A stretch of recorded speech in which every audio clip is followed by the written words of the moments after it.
Work and learn. Meet Light Meet Max. සක්‍රිය කර ගැනීමට MySLT app එකට log වෙන්න. Work and learn. Meet Light Meet Max. සක්‍රිය කර ගැනීමට MySLT app එකට log වෙන්න. නව ලයිෆ් බොයි කොහොමද ස්වභාවික කොහොම සාරයන් සමග හානිකර පැරබන් රහිතයි.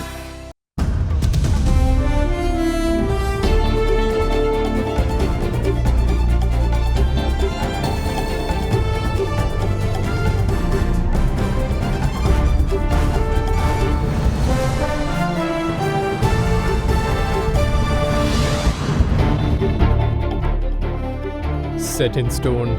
Ranil Wickremesinghe sworn in as the 8th Executive President of Sri Lanka. Warm wishes from the international community pledging to support the new Sri Lankan head of state. Beta test. Pilot project of QR code system launched at Sipetco filling stations in several areas of Colombo. Project expected to go live island-wide on the 25th of July. Betting the future. Taking a chance with high-debt Chinese investments is the reason for Sri Lanka's economic collapse, says CIA Director. Sri Lanka, heavily indebted to China, made some dumb bets about their economic future and are suffering pretty catastrophic both economic and political consequences. Contraction. ADB forecasts Sri Lanka's growth to contract by 7.6% this year. All this and much more coming up tonight on First at 9. This Thursday, the 21st of July, 2022. විම්දියර millilitre 100 smart pack එක රුපියල් 85ට දැන් වෙළඳ පොලේ. From AdaDerana, this is AdaDerana First at 9. Live from Studio 24 in Colombo.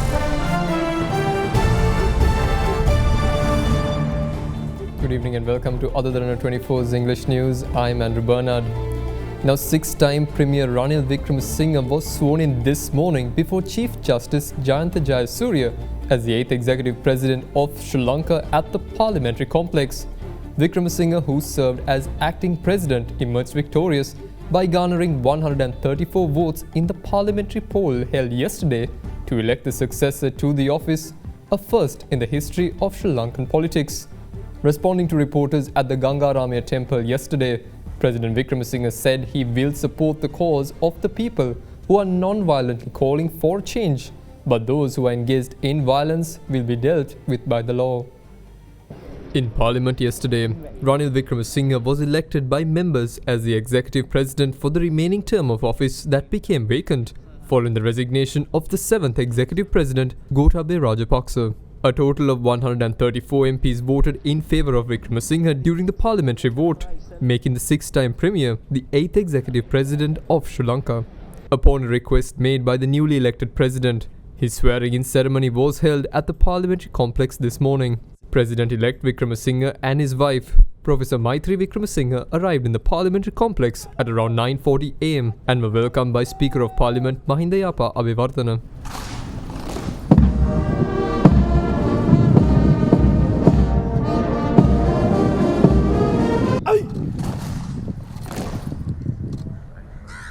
කතානායකවරයා විසින් ගරු ජනාධිපතිවරයා පිළිගැනීමේ අනතුරුව පාර්ලිමේන්තුව දක්වා කැඳවාගෙන එන අවස්ථාවයි ඔබ දකින්නේ. එතුමන් අද ජනාධිපතිවරයා ලෙස දියුරුම් දීමට සූදානම්. He was then ushered to the location where the ceremony was to take place. President-elect Ranil Wickremesinghe then took oath as the 8th Executive President of Democratic Socialist Republic of Sri Lanka. Sri Lanka ප්‍රජාතන්ත්‍රික සමාජවාදී ජනරාජ්‍යයේ ජනාධිපති දුරේ කාර්ය කර්තව්‍ය ශ්‍රී ලංකා ප්‍රජාතාන්ත්‍රික සමාජවාදී ජනරාජ්‍යයේ ආණ්ඩුක්‍රම ව්‍යවස්ථාවට සහ නීතියට අනුකූලව අවංකව ඉටු කරන බවටද ශ්‍රී ලංකා ජනරාජ්‍යයට පක්ෂපාත වන බවටද මගේ උපරිම ශක්ති ප්‍රමාණයෙන් ශ්‍රී ලංකා ප්‍රජාතාන්ත්‍රික සමාජවාදී ජනරාජ්‍යයේ ආණ්ඩුක්‍රම ව්‍යවස්ථාව ආරක්ෂා කොට අනුගමනය කරන බවටද ගෞරව බහුමානයෙන් යුක්තව ප්‍රකාශ කොට ප්‍රතිඥා දෙමි.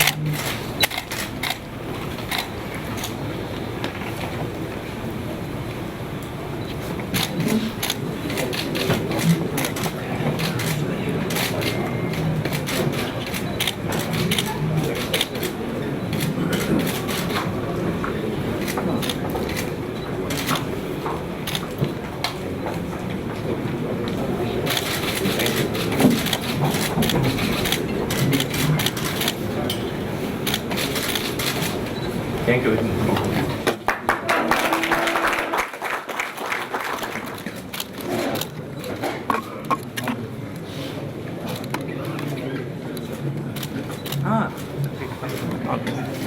The swearing-in ceremony of President Ranil Wickremesinghe was also joined by former presidents Mahinda Rajapaksa and Maithripala Sirisena, as well as opposition leader Sajith Premadasa and parliamentarian Dallas Alhaperuma, who also contested the presidential vote yesterday.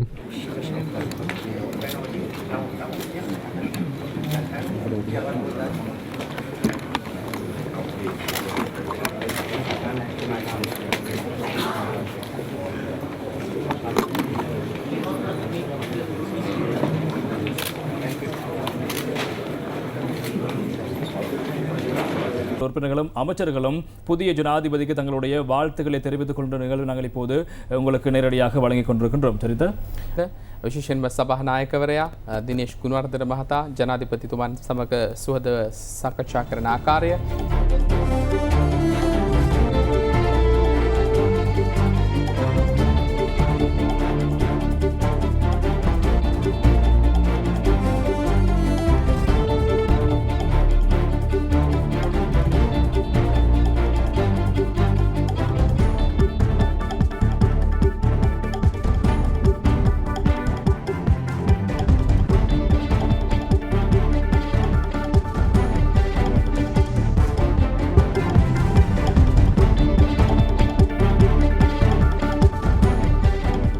Following the swearing-in ceremony at the parliamentary complex, President Ranil Wickremesinghe visited the Defence Headquarters complex in Sri Jayawardhanapura Kotte today.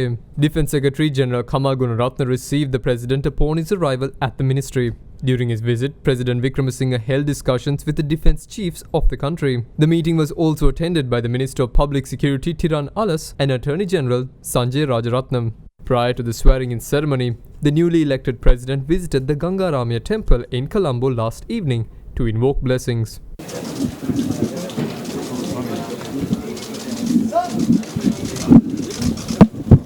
I have prayed that we can all in Parliament cooperate to resolve the problems of this country. We in Parliament are being questioned by the people as to why we cannot work together. Why are we trying to compete with each other at the risk of destroying the country? And there are many people who have these viewpoints, who feel there is a change necessary, and people who say so non-violently, without destruction. It is they we should help together with the silent majority. For those who seek to destroy, to threaten democracy, they must then be dealt by the law. For the others, I would like to bring everyone together so that a national consensus is formed as to the way forward. Mr. President-elect, the people say they want to have change. You are an old friend of the Rajapaksas. How can you be different? How am I old friend of Rajapaksas? When did I know the Rajapaksas? I've been opposing them all this time. You come here today and tell me I am a friend. You ask any of them. Here the Rajapaksas friends are there. Can you be the change that Sri Lanka says it wants? I will give the change that the people want. But I must tell you one thing. As a journalist, when you come here, you must do your in-depth investigation. Don't ask questions like this. You're not a friend of the Rajapaksas? I am not a friend of the Rajapaksas. I am a friend of the people. And I have worked earlier. Yeah, I have worked earlier with Mrs. Kumanatunga. I never voted for her. She belonged to one party, I belong to another party. For me to work with the president of another party doesn't mean that I am his friend. It means that I am also looking at my opportunity of strengthening my party. That's Now, several international envoys to Sri Lanka congratulated Ranil Wickremesinghe for being appointed the 8th executive president of Sri Lanka, with most saying they're looking forward to working with the new president of Sri Lanka. While reiterating their commitment to support Sri Lanka during these tough times, the envoys said that all-party approach in solving the economic, social and political crisis in the country. UN Resident Coordinator in Sri Lanka, Hannah Singer Hamdi, tweeted that the UN acknowledges the constitutional transfer of power to a new president, and it is the time for all stakeholders to engage in a broad and inclusive consultations to resolve the current economic crisis and the grievances of the people. Former President of Maldives Mohammad Nasheed meanwhile congratulated Ranil Wickremesinghe for winning the confidence of Parliament to become the new president. Meanwhile, UK's Minister of State for Foreign Commonwealth and Development Affairs, Lord Tariq Ahmad of Wimbledon, also congratulated President Ranil Wickremesinghe and tweeted that he is looking forward to working with President Ranil Wickremesinghe, adding that an inclusive government approach is critical to addressing Sri Lanka's challenges. In the meantime, congratulating President Wickremesinghe, the US ambassador to Sri Lanka, Julie Chung, tweeted that it will be essential for all parties to redouble the efforts to work together to tackle the economic crisis, uphold democracy and accountability, and build a stable and secure future for all Sri Lankans in these challenging times. Meanwhile, British High Commissioner to Sri Lanka Sarah Houlton also expressed their readiness to work with the new government of President Wickremesinghe. The UK envoy also urged all parties to protect democratic and inclusive governance, including the right to peaceful protest. In the meantime, the European delegation hopes that the election of the new president will lead to an inclusive government with solutions to current political and economic crises. In a tweet, the EU in Sri Lanka said that the country needs swift economic reform and added that Sri Lankans can count on EU support. The Indian High Commission meanwhile said, as a close friend and neighbour of Sri Lanka and a fellow democracy, India will continue to be supportive of the quest of the people of Sri Lanka for stability and economic recovery through democratic means and values, established democratic institutions and constitutional framework. Meanwhile, congratulating President Ranil Wickremesinghe, the Canadian High Commission in Colombo in a tweet encouraged efforts towards urgent political and economic reforms to alleviate the hardships faced by the people of the island, adding they strongly encourage the Sri Lankan government to promote and respect democracy and human rights as it works to address the crisis. Following the election of President Wickremesinghe, the Australian High Commission in Sri Lanka said they encourage the new government to work towards long-term economic stability, including with the International Monetary Fund, adding that they will continue to support the people of Sri Lanka. In the meantime, New Zealand High Commissioner to Sri Lanka Michael Appleton tweeted that New Zealand looks forward to the formation of an inclusive government, adding that they will continue to work alongside international partners to help Sri Lankans during this very challenging time. Now, the new cabinet of ministers under President Ranil Wickremesinghe's administration is scheduled to be sworn in tomorrow at the Prime Minister's office. According to political sources, President Ranil Wickremesinghe is expected to appoint senior politician and current leader of the House, SLPP parliamentarian Dinesh Gunawardena, as Prime Minister. Sources also confirm that the cabinet will likely remain the same except the subject of investment promotion, while the foreign affairs portfolio is expected to see a change. Meanwhile, business tycoon Dhammika Perera has decided to step down from his National List parliamentary seat. Perera was sworn in as a member of the parliament on the 22nd of June to fill the National List parliamentary seat left vacant by the resignation of former Finance Minister Basil Rajapaksa. Issuing a statement, the President's Media Division said that the ceremony to swear in the new cabinet under President Ranil Wickremesinghe will start at 9 a.m. tomorrow. We'll be back with more news after this break. Stay with us.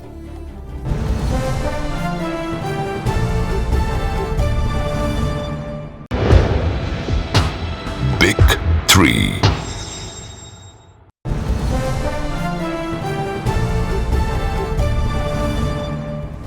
Welcome back.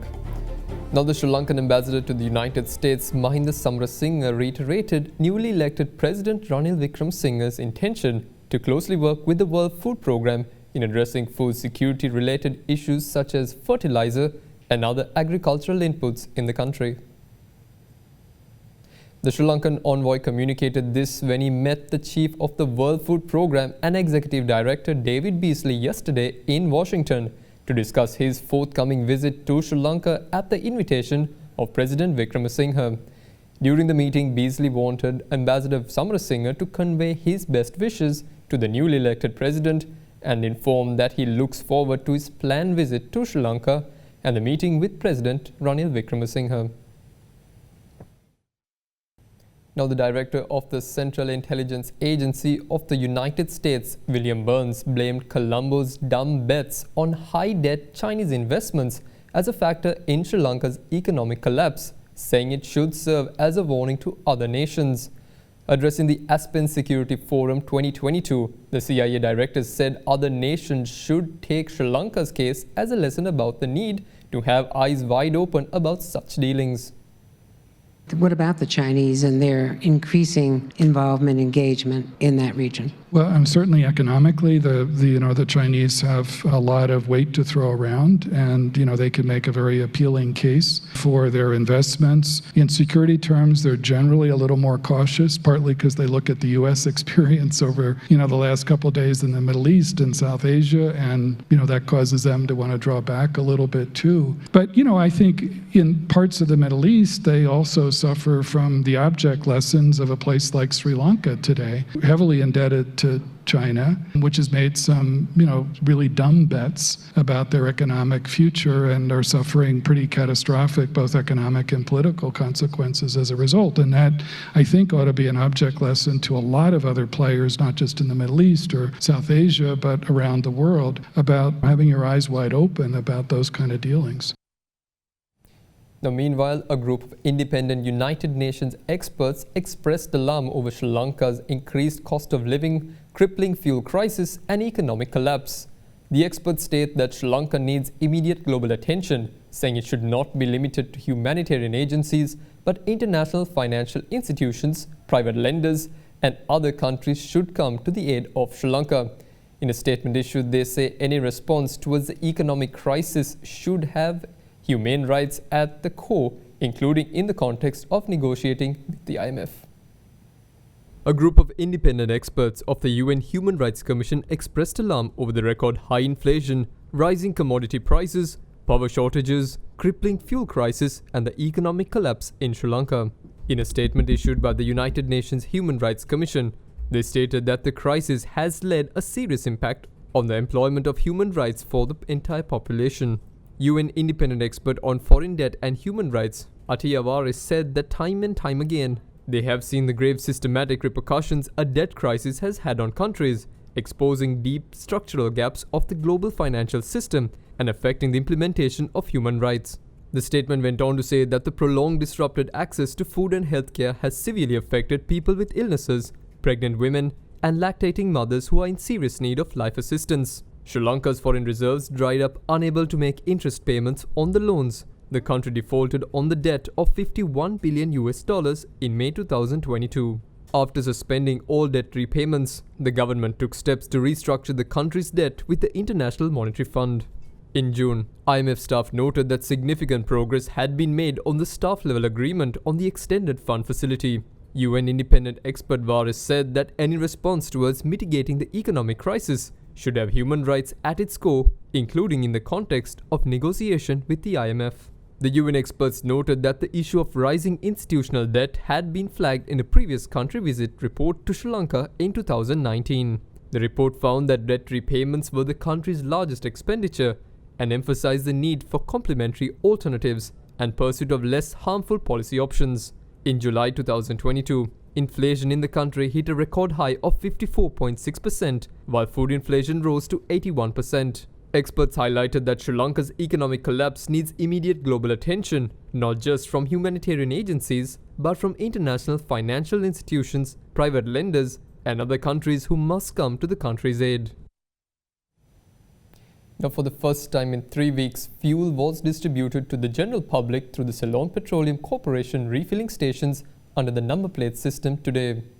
With this being the case, the Petroleum Distributors Association urged the public to not wait in queues anymore, as fuel will only be distributed according to the day assigned as per the last digit of the vehicle number plates. Meanwhile, the National Fuel Pass system is being tested at some refilling stations in Colombo as part of a pilot project. After 23 days, Sipetco began distributing fuel through its refueling stations across the country today.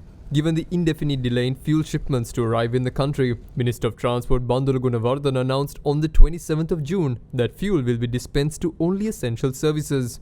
Even though fuel issuance was supposed to be dispensed to the general public on the 10th of July, the move prolonged with the CPC, continuing to issue fuel to essential services only while LIOC became the only distributor of fuel to the people. With this being the case, fuel distribution has begun from the Ceylon Petroleum Corporation's Mithurajavela and Sapugaskanda storage terminals. However, the Ministry of Power and Energy stated that fuel will be distributed to the general public based on the last digit of the vehicle number plate. As such, owners of vehicles with the last digit of the number plate 3, 4 and 5 can obtain fuel on Thursdays and Sundays. Meanwhile, owners of vehicles with the last digit of the number plate ending with 0, 1 and 2 can get fuel on Tuesdays and Saturdays, while number plates ending with the last digits 6, 7, 8 and 9 can obtain fuel on Monday, Wednesday and Friday. According to the Ministry of Power and Energy, Sipetco filling stations will only dispense fuel worth 1,500 rupees for motorcycles and 2,000 rupees for three-wheelers. The maximum amount of fuel allowed to be dispensed to other types of vehicles meanwhile stand at 7,000 rupees.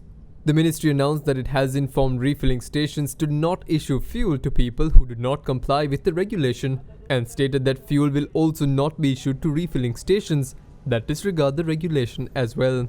As such, many were seen outside refilling stations obtaining fuel according to the number plate system.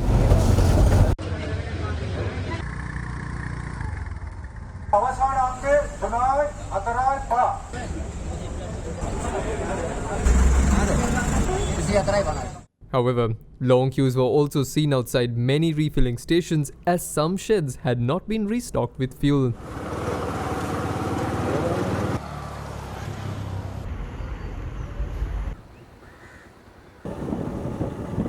Meanwhile, the Petroleum Distributors Association urged people waiting in queues to not expect to be dispensed with fuel simply because they waited in line for days. The vice chairman of the association, Kusum Sandanayaka, said that fuel will only be dispensed in the future according to the last digit of the number plate. In the meantime, the Ministry of Power and Energy announced that the National Fuel Pass system will be tested at selected filling stations in Colombo from today as part of a 3-day pilot project. The National Fuel Pass is expected to be implemented systematically at other filling stations in the coming days. According to the ministry, at least 3 million registrations have been recorded since the National Fuel Pass system was announced last Saturday. Now, the Department of Sri Lanka Railways announced to increase ticket fares with effect from midnight tomorrow. The price revision comes after the Cabinet granted approval to a proposal to increase the train fares and other railway charges last month. Accordingly, steps have been taken to revise railway fares for passenger transport and freight transport. As such, the minimum train ticket fare has been increased from 10 rupees to 20 rupees with effect from midnight tomorrow. Meanwhile, measures have been taken to revise the foreign postage rates effective from the 1st of August. It is also reported that the foreign airmail and sea mail charges, as well as expected mail charges, will also be revised accordingly. The revised postal charges were published in a Gazette Extraordinary by Minister of Transport Bandulu Gunawardana as per the Post Office Ordinance.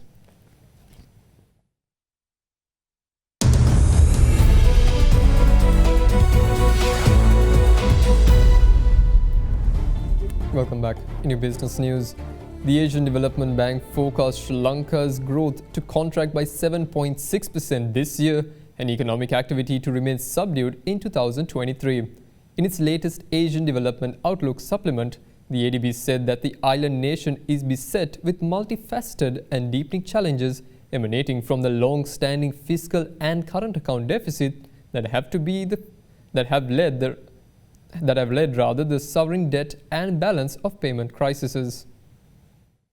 According to the report, the scarcity of foreign exchange has triggered an acute energy crisis, affecting economic activities in all sectors of the economy, threatened food security, created shortage of other essentials, and hit consumer and investor confidence. ADB further said the detrimental effects of a chemical fertilizer ban on agriculture compounded the effects of the balance of payment crisis, and double-digit inflation is squeezing disposable income and discouraging investment.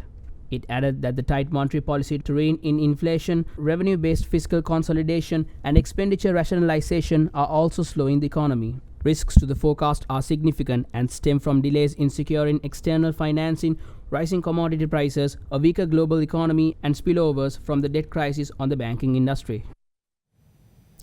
Now, the Colombo Stock Exchange witnessed positive momentum for the 5th straight day as investors expected stability on the political front. As a result, the main index jumped by over 100 points within the first few minutes of trading and later plunged down to touch an intraday low of 7,581 during midday on the back of profit-taking in selected counters. However, market managed to gather back part of the lost momentum towards the latter part of the session and closed the day at 7,736, gaining 24 points. Market turnover was 1.3 billion, led by food and beverage and tobacco and capital goods sectors, accounting for a joint contribution of 53%. Foreign investors continued to infuse buying spree while remaining net buyers for the sixth day.